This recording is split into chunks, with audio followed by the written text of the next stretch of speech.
Hey everybody, I'm Steve. Welcome back to the channel. I think we're on episode 7 now of getting this skid steer back together. It's been a long week, some long days, but we're getting a lot of stuff done. So last night I was able to come out and get the engine reassembled. Basically got everything put back on and made myself a new wiring harness. I did in fact find out that I needed new plug wires. The ones that were on there I thought I could get away with, but as I was trying to clean them, they were pretty deteriorated and one of them came apart. So I won't have new plug wires until tomorrow, so that could prevent us from starting it today. Today's goal is to get this engine installed into the skid steer and to get the loader arms put back onto the tractor. We might get the bucket on, we might not, but we'll see where we're at. So got the engine to go in. Here's the remaining hydraulic hoses for the loader arm and bucket, along with the actuation pistons. The dash, we should be good. I have most of the gauges, a few more coming in. Got some grips for the T-bar, new throttle, new choke. I have the new carburetor for it. And here's my wonky wiring diagram. Hey, whatever works, right? So that's about it. I think first thing I'm going to do is get this engine thrown in. It's going to be a little bit easier getting the engine mounting bolts tightened up before I put the loader arms on, because once the loader arms are on, it kind of restricts the access to the back of the engine. So, well, let's do it. Alright, let's go ahead and get this thing loaded up. Got this old dolly. This thing's been around forever. They probably unloaded the Nina, Pinta, and Santa Maria with it.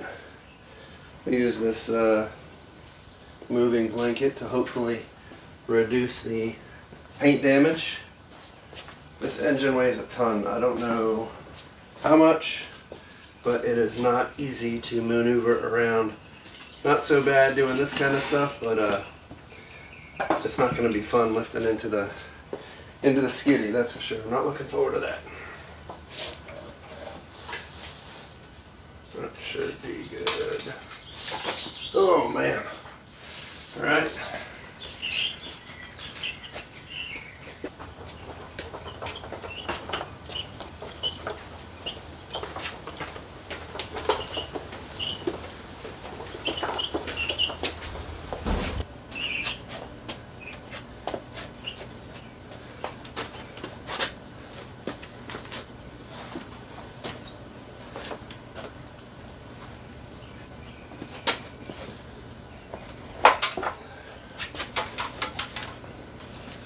The Blue Beast.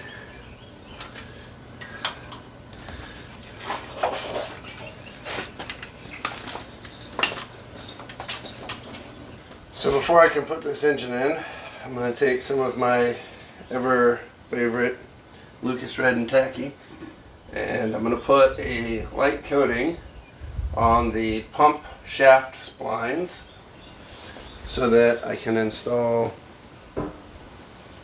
the coupling. So this coupling here has a grease fitting, so we can grease that down the line anyway, but it doesn't have a like a set screw. So once this slides on, it's going to be free to kind of move back and forth as needed. So it doesn't really matter where you put it on, the splines are the splines. Of course, it's not going to want to go on here for me. Let's try coming around on the side here. There we go. And I'm not going to slam it on because I'm not sure how far on I need it. I won't know until I get the engine up here on this adapter plate. And so as we know, this Kohler engine wasn't what came in here. So at some point, someone made an adapter plate to fit in. So I'm hoping that everything is good as far as alignment. I know when we put the hydraulic pumps in, I said I wasn't going to tighten those bolts because we're going to have to align everything, but I tightened them because they're so hard to get to. I'm hoping that if I have to make any adjustments, we can do it on the engine side. If not, I'll do what I got to do to get in there to loosen them up. But anyway, so I want to get that coupling on. There's already a coupling on the engine shaft here, and this one does have a key in it, so if we need to slide the coupling in and out, we will. But right now, the way it's set, the coupling is flush with the end of the shaft. And I'm assuming it's going to be the same with this one. The manual calls for 5/16 of a gap between the ends of the two shafts, which really is not a lot at all. So that comes out to like, I think it's like 32 thousandths of an inch or something, so it's really not a whole lot. So they're pretty close, but the other thing you can do as well is you can use your chain. Now I did get a new chain. I ordered it, I think I got it through Granger as well, but it's a dual roller chain that connects the teeth of the two couplings.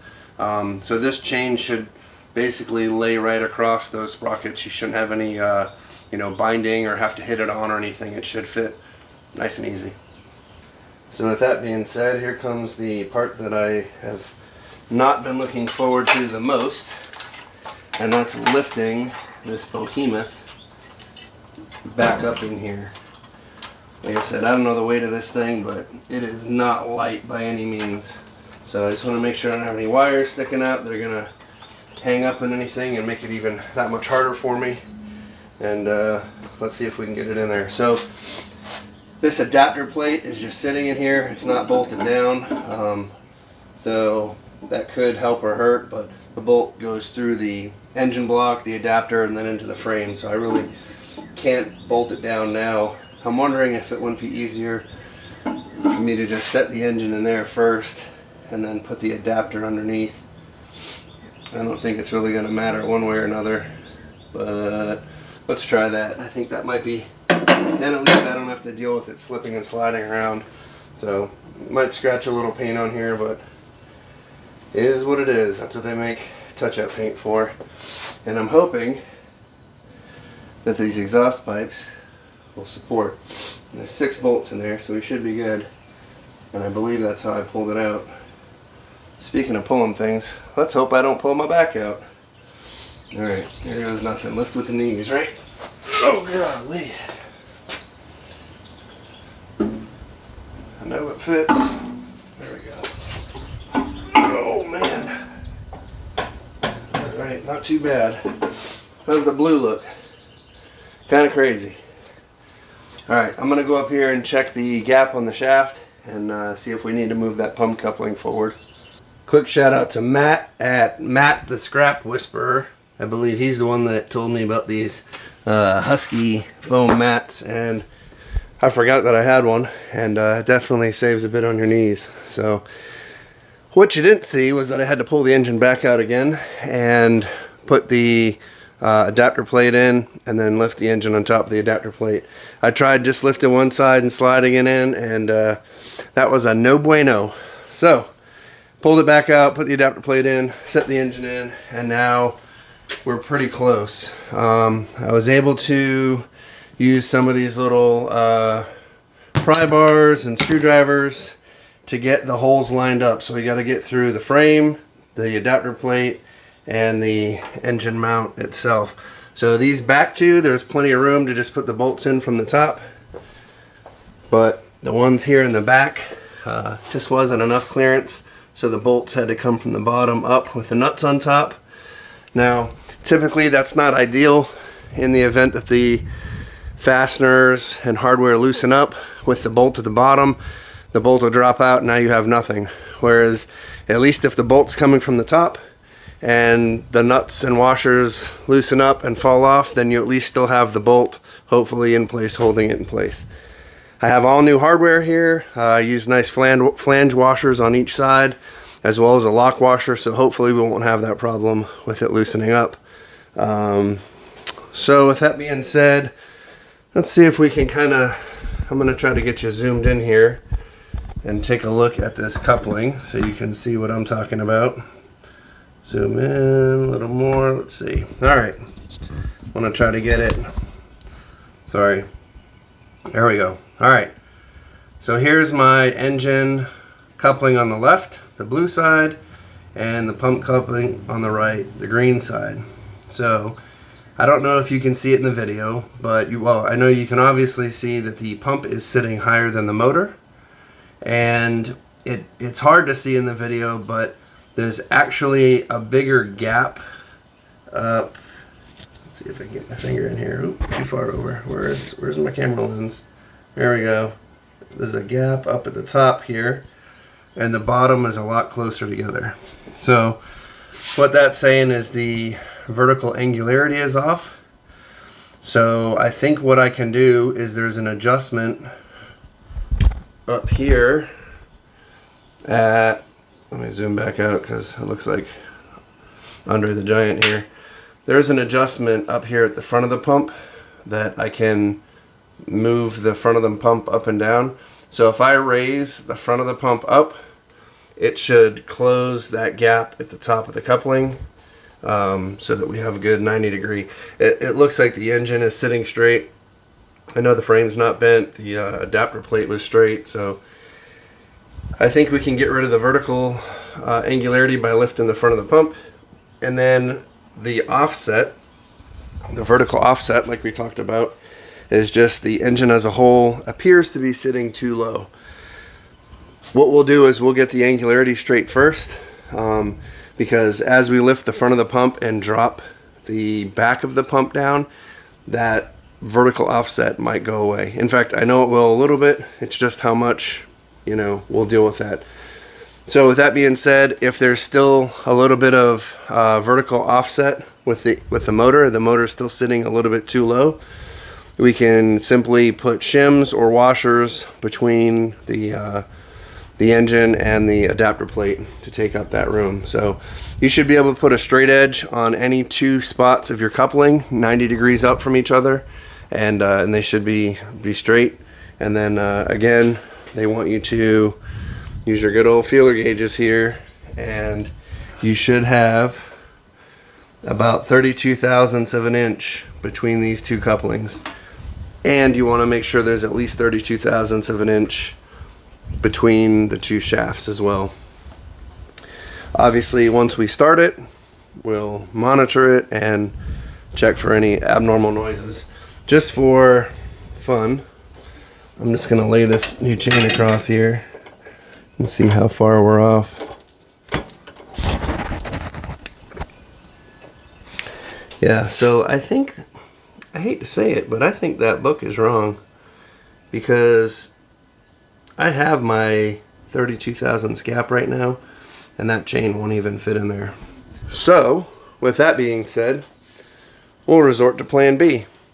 I'm going to adjust the pump to get the angularity out, and we'll raise the motor up a little bit if we need to get the offset. And then as far as coupling gap, we're just going to split the difference, and we're going to make sure that this chain fits. Oh, these are nice earrings. Anyway, we'll make sure this chain fits properly and doesn't bind. And that's the best way to do it. Sometimes the common sense prevails over the engineers that wrote the tech manuals that have never even seen a coupling before. So I was able to loosen up the front of the pump and lift the front of the pump, which in turn lowered the back and got rid of our vertical angularity. So you can see when I push this coupling to this one, it's hard to tell because there's like a step on each one, but they're pretty much, you know, 90 degree aligned with each other.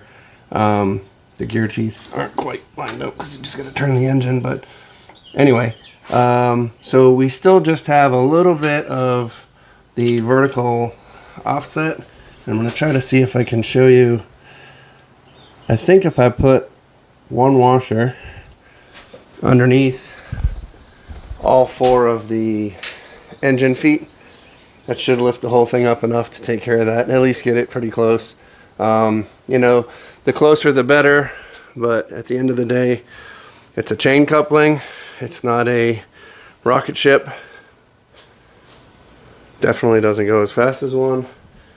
So I think it'll be fine. You know, I didn't take any shims or anything out of there, so this thing's been running for who knows how long with that offset.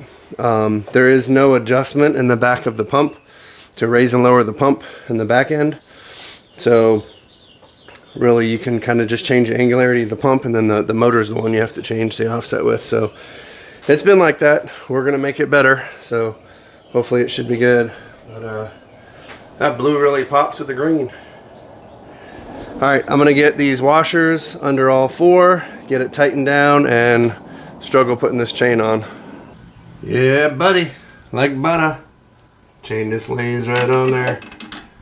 So yeah, I got 4 washers in each corner, and I think we're good to go. So I'm gonna snug up the engine mounting bolts and put the chain on. Alright, I take that back. I am gonna tighten up the engine mounting bolts, but I'm not gonna put the chain on yet.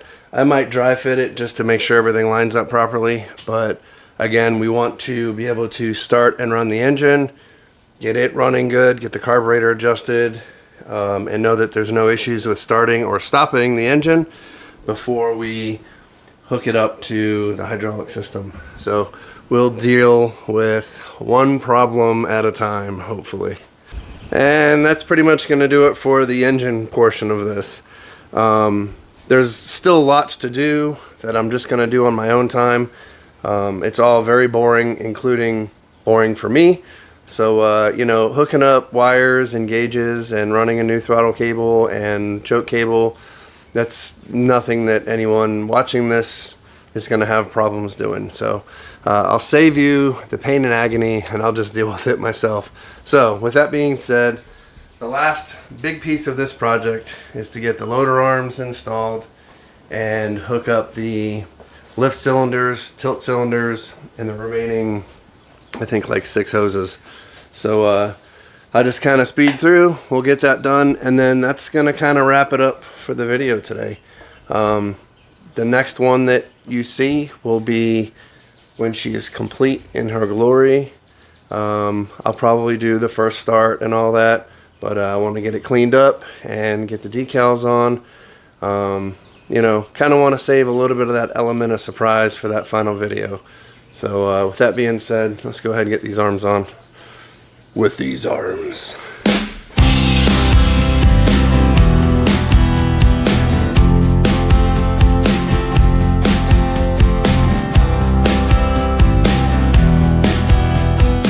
So as I'm sitting here getting ready to put the loader arms on, I found another discrepancy. So no matter how much you try to plan and execute for success, there always tends to be some small issues. So on my fuel tank down here, the vent line that comes up is hitting on the oil drain line from the engine, and the fuel fill line, which I had intended on putting a 45 on this cap anyway, having it come out, but it's hitting on the muffler. That's definitely not good.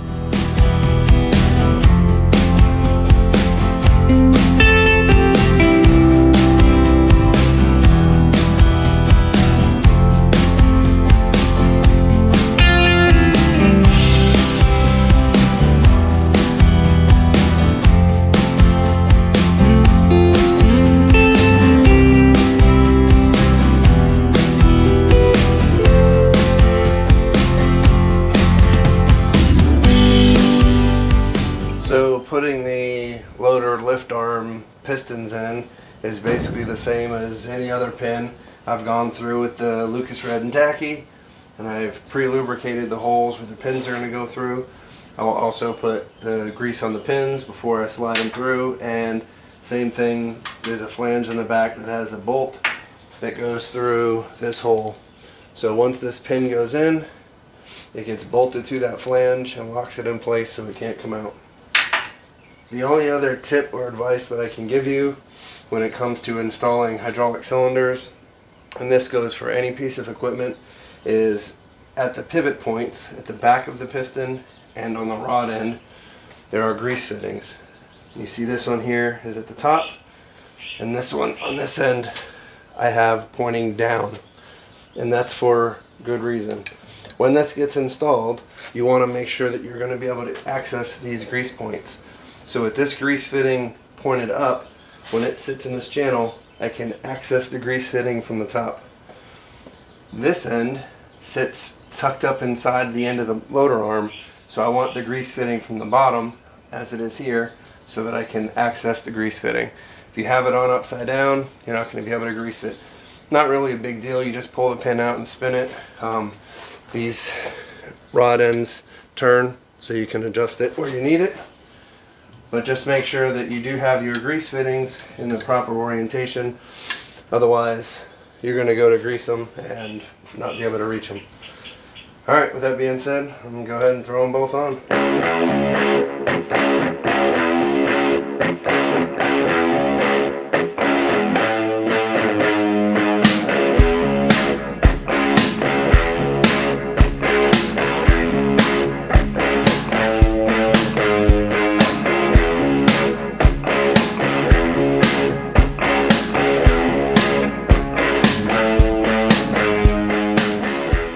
Alright, that's it for the main loader arm cylinders. I'm going to go back through and hook up the hydraulic hoses. There should be 2 over here, 2 on the other side, and then these 2 that are on the top are going to connect down here inside for the tilt and roll cylinders, which will go on here in the front. So we'll do that after we get these hydraulics hooked up.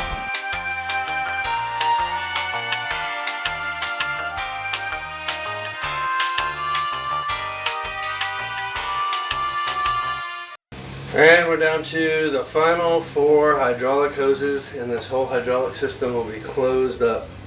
So those are going to be the supply and return for each of the left and right cylinders respectively. And as you can see here, if you remember this hose, this is the one that made me start this restoration. This hose here went from this fitting and looped around to the supply line over here, and I thought for sure this hose, make sure you can see what's going on there. I know the lighting's probably terrible, but this is the hose that I thought for sure was going to blow out and just give me a oil bath, but it ended up being one of the ones back there. So let's get them in.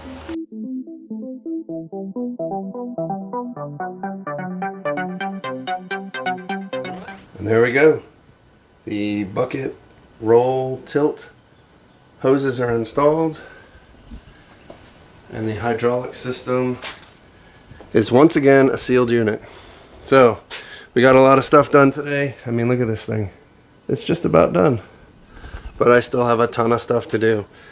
Choke cable, throttle cable, all the wiring, lights. I have to fix this fuel tank vent, fuel tank fill.